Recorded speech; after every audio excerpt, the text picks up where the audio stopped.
Hello and welcome back to Premier League Predictions, the show which does what it says on the tin. We're here to predict Game Week 13 of the 23-24 Premier League season. It's a blockbuster weekend of some very, very good games. So, without further ado, let's get into it. Saturday morning, we have got an absolute cracker coming your way. Manchester City versus Liverpool. No prediction here though. Why is that, Harry? We're live for it. We are indeed. We'll be live 12:30 kickoff. We'll be live from 12:15 for Manchester City versus Liverpool. I'm very excited for it. It's going to hopefully be a good game. They usually do provide a good game, these two. So should be a cracker. Guardiola versus Pep. Guardiola versus Klopp, not versus himself. Though in some regards it is versus himself in some games. But yeah, it should be a really interesting one. But that's what we're going to predict then. It is an all-claret affair. Burnley versus West Ham. Burnley sat bottom of the league behind a side deducted 10 points. West Ham, they've been flying high, almost into the European spots now. So, very good season for West Ham, very difficult season for Burnley. Is it going to be a routine away victory, or can Burnley start picking up some points? Yeah, I mean, it's not been great for Burnley. They've really not hit the ground running. They're struggling to adapt to being back in the top flight. I don't think anything is going to change in this game. I'll go for a West Ham win. I'll go 2-0, and I'll go for goals from James Ward-Prowse and then a goal from Lucas Paqueta. Yeah, I think that's entirely valid. I will say a very similar prediction of 3-1 to West Ham. I think Burnley will get a goal, and that'll come courtesy of Koleosho. He's a good start to life at Turf Moor. As for West Ham, I will say Jarrod Bourne with 1. I then think it will be Naeth Aguerd from a corner. I seem to predict him scoring from a corner every week, but it's so predictable when James Ward-Prowse is taking them. And then I will go. There's rumour Antonio's out injured. I think that they may hand a start to Duvan Mbama. I believe that's how you say his name. I think he'll get a goal. So 3 on West Ham and a goal for the young lad. Up next, Luton Town versus Crystal Palace. Both sides located in and around London, but you wouldn't really call it a derby. Luton Town's at 17th, a place above the relegation zone, which if they were to be there come game week 38, I think they'll be very, very happy. But they do need to start picking up points if they want to stay there, especially with Everton having good form at the moment, and you'd imagine they will keep that up. As for Crystal Palace, well, they've been very good this season. Eberechi Eze has bled new life back into Crystal Palace, and they've played some decent stuff this year. You would be expecting them to win away at Kenilworth Road, but can Luton put up a big result? I think Luton have done really well. You know, they've been ticking over the points nicely, and they've just got to keep doing that all year if they want to stay up. Kenilworth Road's been a real fortress. It's going to be a tough game for Palace. You know, you're watching a Luton team that like to sit back and, you know, to absorb all the pressure versus Roy Hodgson's football team. Two can play football from time to time, but mostly don't. I'm going to go all square, 1-1. I think Luton will take the lead early, and that'll be Palace's downfall because they'll give Luton the lead. It will be a Tom Lockyer header from a corner in the opening few minutes. And if you give Luton something to defend, they'll defend it as much as they can until the last 10 minutes, where a goal from Odsonne Edouard will be enough to level the game. Yeah, fair enough. Crystal Palace are, well, actually a lot more similar to Luton than I think many expect. Palace very good on the break with players like Eze and Edouard, very quick, and a lot of their threat does come from corners. The problem is that, though, it counteracts itself. Palace's biggest threat is also Luton's biggest strength, defending those set pieces, but also attacking those set pieces. And I think that's how Luton could get a win here. I'm going to go Luton Town 1, Crystal Palace 0. I think it's going to be a close one. Definitely could go either way, and Palace are definitely still the favourites. I'm just backing Luton to get something out of this, and I think it will be from a corner. I will say Tom Lockyer.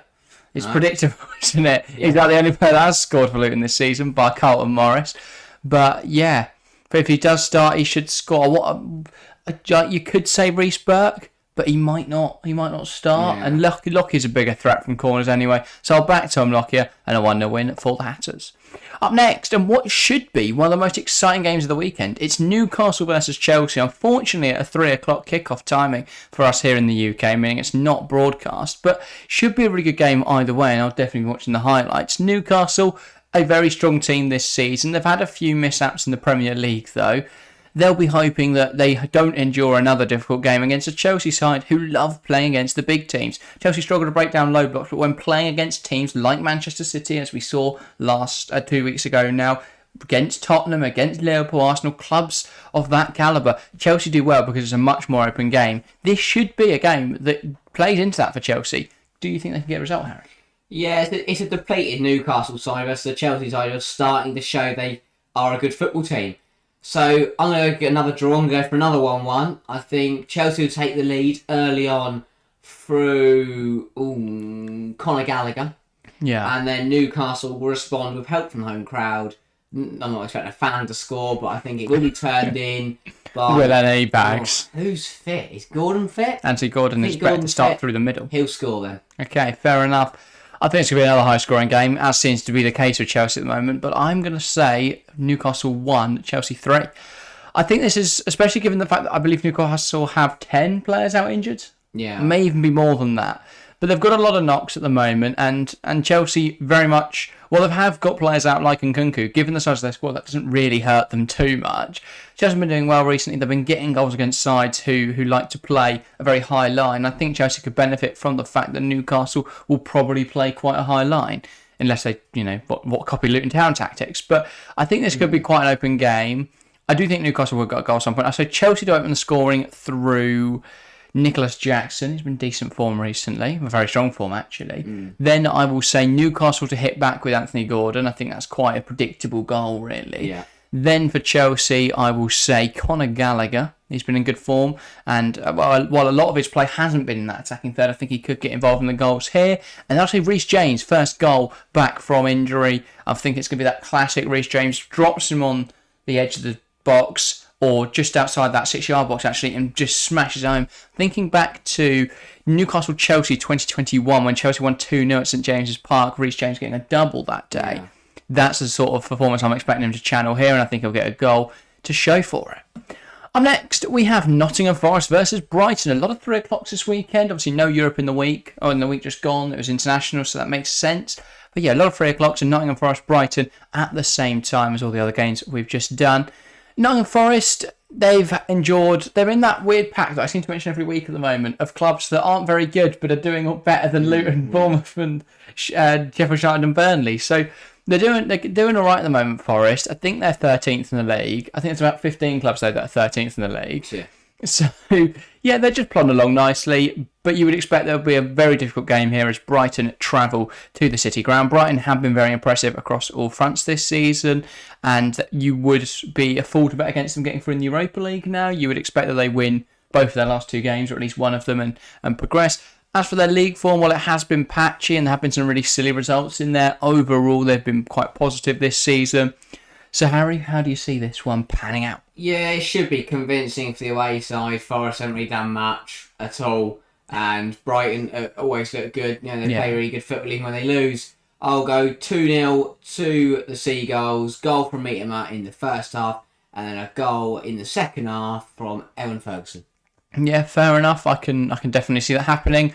I will say 4-1 Brighton. They've not had too many haulings this season, so I think it'll be a 4-1. I will say Forest will open the scoring. Similar to the United game when they got a goal in the first few minutes, I think it'll be a Morgan Gibbs-White goal for Nottingham Forest. And then for Brighton, I will say... Read them off now. I will go for Ansu Fati if he starts. He may well be benched, but he could come off. Could come in off the bench anyway. I'll go Kwara Mitoma. I will go... I was about to say, boys, I say that. I've been a horrendous prediction. Pascal Gross and Danny Welbeck. There's my 4. I don't even know if Welbeck's fit, but let's hope he is. 4-1 win for the Seagulls. Up next, and it's the Blades versus the Cherries. Sheffield United versus Bournemouth. A relegation 6-pointer. Who will be claiming 6 points? No one. But nobody gets any points. No one can claim 6 points from one game. I will... Okay. I don't think Iceland's winning this one. No. It's going to be boring. It's going to be dull. I'm going 0-0. Neither side have looked exciting. I disagree. I think Bournemouth have looked quite good at times. Bournemouth haven't done too badly, I will say... I'll go 2-0 Bournemouth. Bournemouth look all right this season. They're not been perfect, but they've looked all right. I will go for Dango Uatara goal, or Uatara, and then I will go for Dominic Solanke goal as well. But yeah, that is my predictions for the Bournemouth game. Someone just entered the studio. Apologies for that, guys, mid-recording. But I will go 2-0 to Bournemouth and a comfortable win for the Cherries. Up next, Brentford versus Arsenal. Sorry, massively put off there. Brentford versus Arsenal. It's going to be hopefully a decent game for a 5:30 kickoff. Obviously, Arsenal, the stronger team, you would say. Obviously, well, by quite a stretch. The only team at the moment that are actually going to be at the top of the Premier League. Every other team's going to get deducted points. As for Brentford, well, they had a difficult season without Ivan Toney, but you could see them nicking something here. What do you think, Harry? Yeah, I don't know. It should be convincing for Arsenal. They should be able to get 3 points for this game. Brentford have been so hit and miss. And I think they'll miss again here. I'll go 2-0 to the Gunners. I'll go first half goal from Saka's fit, right? Oh, he always is. Even if he is. I was going to say, he'll have a sprained ankle and still get on the score I'll sheet. go for a second goal from Odegaard. Fair enough. I think this is actually going to be a lot more of a tighter game than people expect. I'll say 1-0 Arsenal. So come in controversial fashion. I think it will be Jorginho goes down in the penalty area and it's like quite an obvious or very soft one. Yet the penalty's still given. VAR doesn't overturn it. Scored by Kai Havertz, who has taken a penalty this season. It could be Odegaard, could be any others, but I know Havertz has taken a penalty this season. I think he'll get the goal here. 1-0 Arsenal. A very boring match for a 5:30. I don't know who thought this would be a fun 5:30, but yeah, I think Arsenal will claim a 1-0 win with a penalty. On to Sunday then, and we have got some very exciting games coming up. First, it's Tottenham versus Aston Villa, two sides. Well, one side with Europe, the other without. Tottenham obviously no Europe at the moment and no players anymore. All of them are injured. That's going to be difficult for Tottenham to get a win. They've got no James Maddison, no Mickey van der Ven, very depleted side. I don't think Romero's allowed to play yet, so he won't be there either. I think, is Destiny Udogie still out? I think it was a 2-game suspension. No, it should be 1, I think. Okay, so he should be back here. But still a very depleted side for Tottenham. As for Aston Villa, well, they should be at their full complement and they've done very well this season. They've been pulling off some big results. Can they get a big away win against Tottenham here and push into the Champions League spots? I think we're closer, as you say. Tottenham looking a bit bare-boned and Villa, flying. But the thing for Villa is they've been flying, but only at home, really. They've done all right away, but Villa Park is more of their fortress. I think they'll be happy to go leave the Tottenham Hotspur Stadium with a point. I'll go 2-2. I think Villa will take the lead through Watkins.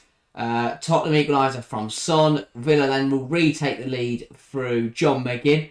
And then it'll be a Tottenham equaliser in the last few minutes from Richarlison. Fair enough. I think, who knows? He's not going to play anyway. He might get subbed on. I think this is going to be I'm going to go for a bold prediction here. I know, shocking, me going for a bold prediction. I'll say Tottenham 1, Aston Villa 4. Wow. I think with a very depleted side, Tottenham didn't look great they looked shocking against Chelsea. And then, who did they play last weekend? The weekend before last? No recollection of that game. So I hate international breaks. God, the argument again. But I think it will be... Yeah, I've got to go for a lot of goal scorers here for Aston Villa. Pau Torres from a corner. I will then say Douglas Luiz, because he seems to score every single match at the moment, mainly at Villa Park. But what are you shocked for? I'm trying to work out who Tottenham played. Oh, okay. Fair enough. I'll go Leon Bailey, who scored, I believe, in Villa's last game off the bench. And then I will go for...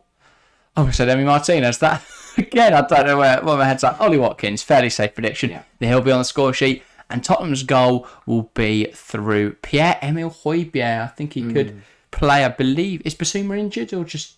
well, they've got to fit... someone's got to play for James Maddison, haven't they? So it could be Højbjerg in there. So I back him to get a consolation. As for the 4:30 game, then it's Everton versus Manchester United. Should be an interesting one, this. Everton, obviously... desperate to get back at the Premier League and get some points back after their 10-point deduction. Manchester United desperate to get some points and, well, actually look good playing football for once, but a difficult away trip to Goodison Park here. Do you think Everton could pull off a big win here? I mean, we're away at the Goodison. Everton will want to respond to the Premier League by picking up some points and telling them to go shove it. United look all over the place constantly. They don't look stable at all. And this has got a Sean Dyche masterclass written all over it. Everton 1, Manchester United 0. Goodison Park is going to be absolutely bouncing and probably taking the Premier League to piss off. And I'm going to go for the goal scorer. It's got a James Tarkowski corner in the 63rd minute. It does. That is the most Everton versus Man United prediction. Given all the context around the game, I don't see how United win this one. because they don't play good football. They are crap. They only beat Luton Town 1-0 the last time they played a match. They weren't great in that game. They haven't been great in ages. And I think they're going to be put to the sword here with Everton. I'll go Everton 3, Manchester United 0. I think Everton, they've been short of goals this season. And in fact, for about 5-7 years, something like that. But have not scored any goals at all in that time period. But now they're going to have a new lease of life, rejuvenation amongst this Everton squad, and I think it will be goals from the Portuguese signing Beto. I don't think he scored yet in the Premier League, but he will score here, while Rasmus Højlund won't. I then think it'll be Abdoulaye Doucouré, and to top it off, I will say, I was going to say James Tarkowski, but that's overdone at this point. I think I've said his name every week. So I'll go Nathan Patterson. It will come to him. Benjamin Pavard, 2018 World Cup-esque side volley into the back of the net. Onana sat on the floor and he wheels off into the crowd where Everton fans are having a party in the crowd. On to the Monday night game. I wasn't even aware there was a Monday night fixture, and I don't think many people will be aware that this game is even happening. It's Fulham versus Wolves. Not the most exciting game. The Marco Silva derby. I believe he's coached both these. No, that's Watford. Yeah. Disgraceful. Let's move on quickly. Fulham, they are not very good at football, but they've been bailed out by Leno a few times this season. They don't really score goals because they sold their best striker ever and haven't replaced him. Wolves are a very decent team, but seem to get robbed all the time. Gary Neville does have them playing some decent football, but then they play well against Man United and Man City, and are shit against Sheffield United. So, how do we predict this game? Anything could happen. What are you saying? Spin the wheel. What numbers are coming out? Both teams are very hit or miss, but I think they only hit like one time out of 10. Let's go for a 1-0 win to Wolves. God. Just to make Gary Neville happy, and I don't have to sit on his post-match press conferences where he just gets angry at the referees. Fair enough. It is going to be a penalty, and it's going to be a controversial one at that. And I don't know who takes all penalties. Not a Scooby Clue. Sarabia? Sure. Oh, he came off the bench last time, didn't he? Lemina? It's a penalty for Wolves. Sasha Kaledzic? I'm just a penalty for Wolves. Okay, there we go. Don't even know who's going to score it. I will go Fulham -2. I think so. Scored 2 own goals. You might put star on it. You know what? 2-0 Wolves. Both Fulham own goals. It'll be a cross that deflects off Calvin Bassey's arse. Yeah. And then it'll be a shot from Pablo Sarabia that's going really wide of the post, but it'll hit Harrison Reed and clip off, and it'll hit Kenny Tete and bounce up across, and then it'll go in. And lovely. It'll be the most. Like, what can I do? And just a shot which he thought was going right, ping off to the left and ping off back to the right again, and everyone will just be like, that was one of the worst and best goals ever in the Premier League. So that's the predictions for this week. Some wacky ones, some mental ones. We had an interruption halfway through recording, but we've got through it. That is everything for this week. If you can't remember back to the start of the video, that's understandable. We are live tomorrow. Liverpool versus Manchester City. It should be a good game. Or Man City versus Liverpool, I should say. If you can't get enough of us, well, we are live on Sunday as well on our new channel, the Women's Football Chat. Go and check that out. Linked in the channel section of our YouTube page. That's everything from us this week, though. Thank you guys very, very much for watching, and we'll see you next time. See ya.